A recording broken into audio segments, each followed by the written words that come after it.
pour évoquer cette affaire, il faut avoir des sources sérieuses, importantes, et c'est ce que j'ai exploité.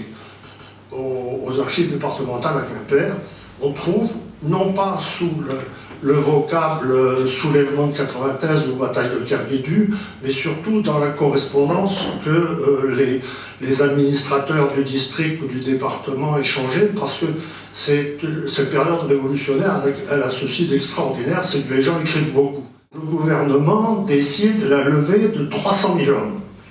Le pays se trouve évidemment confronté à une coalition de toutes les royautés environnantes, et la patrie est en danger, comme on disait si bien, et ça commence assez bien, puisque à la bataille de Valmy, les révolutionnaires arrivent à repousser l'action des puissances coalisées.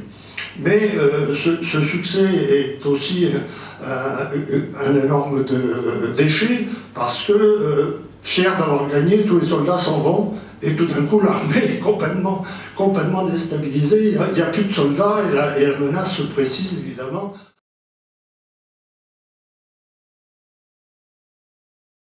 Hildut Moyau, député de la sénéchaussée de Brest, n'est donc pas un citadin, il est Alain Hildut, c'est pas un paysan non plus, c'est un maître de barque, un transporteur maritime.